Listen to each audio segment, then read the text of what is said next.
This is Finlay Sturgis for Second Now. Delighted to be joined by Adam Smith. Adam, what a brilliant night of boxing, and especially back in the Northeast. Fantastic. It's a wonderful area for sport. I love coming up here, and Newcastle, Sunderland, Middlesbrough, great footballing cities. And boxing's always been a sort of sleeping giant here. I worked for many years with Glenn McCrory, who is the sort of only world champion from the Northeast. Billy Hardy probably should have been a world champion from Sunderland. We've had the likes of Stewie Hall come through, and obviously Savannah Marshall and Michael Hunter and many others. And it's just great being back here. I think Pat McCormack's a special fighter. I've known about him for a long time. I thought tonight he was pretty punch perfect. I thought he demonstrated the art of boxing. His defense was fantastic. His jab was great, and he broke down a tough seasoned campaigner. And I think that after 8 fights, Pat McCormack is actually not far away from a world title shot. I think Frank Smith will probably make, and Eddie will make the Conor Walker fight, maybe in December, maybe a European title fight after that. But I could see Pat McCormack fighting for a world title in 2026. I think he's that good. It's just whether he can keep injury free, he can keep absolutely focused. And I really like him. I think he was a silver medalist in the Olympics. I think he was the best amateur of that generation, maybe alongside Ben Whittaker. And I think he's a world champion in waiting. And yeah, it was a brilliant night. Topping that, obviously Troy Williamson's come from behind win was really dramatic in a great fight. Leo Atang was composed and excellent the way he got his first round stoppage for the second time in a row, and TMA 8, and I think is going to be an absolute superstar. So yeah, it was a really good night, great crowd, and it was a pleasure to be here. You mentioned a couple of the talents that featured on today. Leo Atang, so vicious, so vindictive. TMA, punch perfect, wanted the rounds and got the stoppage. What do you make of those talents coming through? How often do they need to fight to build momentum in this game? Two of the most exciting prospects I've seen in a long time, and Eddie's got both of them. I mean, Frank's cleaned up in a lot of the departments. He's got a huge stable, but the prospects coming through, I like both of them very much. I think Leo is not only composed in the ring, but he's very mature for his age outside of it. I think that he's comfortable in his skin, as is TMA. She's a real character. She's very dedicated. And I think both of them have been in and around boxing or combat sports since they were kids, and I think that's really important. They're teenagers. How quickly do you move them? I think they've got to go around the country, maybe into Scotland, into Wales, just a little bit like Eddie and Frank did with AJ, just bring them into different audiences, give them different experiences, different styles of opponents, and also different, occasions when they're fighting in, at what stage of the night, and all of that, different sparring partners. It's all about the boxing journey, and I don't think they have to rush them too quickly, but I think they're two real talents to watch out for, and personally I like them both very much. You touched on AJ there. It'd be wrong to not mention him with Leo Atang. It looked like Atang was built into his physique today. He looked a lot more bigger than we have seen him before. Did you notice that? I noticed that he looked very, very relaxed in the ring, and I loved his composure. He's a big puncher. I think he's going to grow into the weight, and he's got a fantastic team around him, as does TMA, and great teams help great fighters.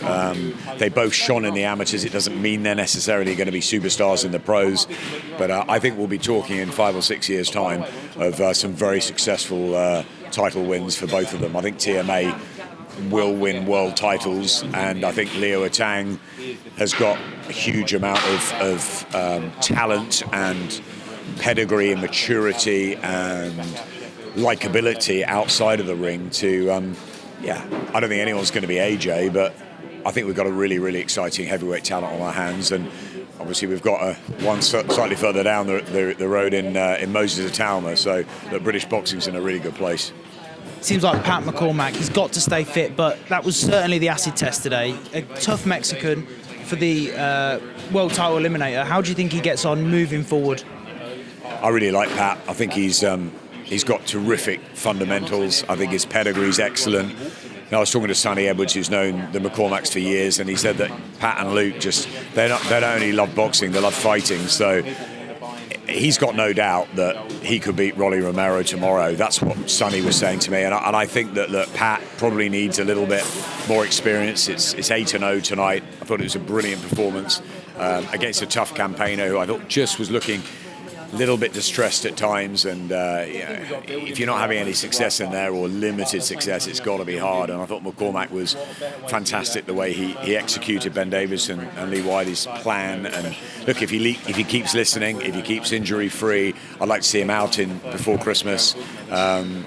Maybe in December would be great to see McCormack again, but I think he's Conor Walker or a couple of international opponents. I think he's 2 or 3 fights away. I think he'll be fighting for a world title in his 11th or 12th fight. We'll go from one Mexican to another. Big fight. We've got Canelo Crawford. How do you see that one going? I like Crawford in the fight. I just think, yes, he's coming up in weight. Yes, it's a huge jump, but I think he's got the speed, the IQ, and the skills to give Canelo a really tough night. I mean, obviously, the weight difference and the strength of Canelo, and Canelo is a superstar, and I just wonder if it's the right time for Crawford. He's never had that coming out fight. Yes, he beat Errol Spence. Yes, he beat Porter. Yes, he's looked fantastic at times. 4-division champion or whatever he is, and he's unbeaten, but this is on Netflix. This is a huge audience, and I just think I just got a feeling this is Terence Crawford's coming out party. Look, Canelo will be favoured from many because he's been there, done it, but he's had nearly 70 fights, and I just wonder, looking at the Skull fight, that I just think it might be Crawford's time. I think it's going to be very, very tough, and I think that he's got to keep switched on every second of every minute. But I think Terence Crawford's the sort of guy that can do that, and it's Crawford for me. A very tough fight that has been announced is Joseph Parker versus Fabio Wardley. You were in attendance at Portman Road. Now that is a tricky fight. Joseph Parker needs activity, and Fabio Wardley didn't look great against Justice Huni, but he definitely got out of that fight a winner. What do you see that fight planning out as? You could take so many heavyweights out of the pot and put them together, couldn't you? And this is just another fabulous matchup. I mean, I really love it. I think Joe Parker, as you said, needs activity. He didn't really have it against Martin Bakole. He's not going to get that shot at Usyk that he deserves, I think, yet. So let's put him in with a really tough fight. And Fabio Wardley's undefeated. He got out of jail against Justice Huni with that power. We know that Parker has been stopped before, so Fabio will fancy it. It's a step up for him, and Joe has got to keep his eye on the ball. But I think he has, and I think with Andy Lee by his side, I think he'll look really good that night. It's whether Fabio Wardley can find something from somewhere. But it's a fight I love. It's 2 fighters I really admire. I think they're both great guys out of the ring, and I think we're going to get a terrific night at the end of October. Perfect. And I'll just leave you on Mike Tyson versus Floyd Mayweather. What do we think of that? I think Floyd Mayweather's the greatest fighter of our generation. He's the greatest fighter I've ever commentated on live, the greatest fighter I've ever seen in the gym. If they want to do exhibition fights, that's up to them. I mean, I guess I've got a little interest in it because Mike Tyson was way back. He was one of my heroes as a kid. But if people want to watch it, great. You know, it's entertainment. It's a business after all. If they're going to make a ton of money and it gets an audience, you know, we'll all be sort of watching, slightly sort of strange watching. But look, it's like Jake Paul and Gervonta Davis. You know, there's room in this business for a lot of different things. There's white collar fights. There's all sorts. And as long as fights are safe and they're made carefully with matchups, then that's fine. You know, it's not something I'm going to get particularly excited about, but it's something that I'll probably tune in for. And I've said on other interviews, if Carl Froch fights Darren Till, I'll certainly be that. Maybe I'll carry the bucket in for Carl because he's my mate. But you never know in boxing what's going to happen. It all comes down to the pound note, and it's a business, and it's entertainment. And these fighters, the YouTubers, the old campaigners, you know, they're still putting bums on seats, and it's happening in boxing. So for me, that's good enough. Do I love it as a trade fan? Not necessarily. I like to see the development of the Leo Tangs, the TMA Aitons, the Taylor Bevins. That's what interests me, to see how these fighters come through in their journeys. I think the older guys can possibly leave it and let the memory bank sort of set off. But it's if they want to do it and they want to keep active and fit, and it keeps them in the gym, then it's no problem at all for me. Adam, always a pleasure. Thank you very much. No problem at all.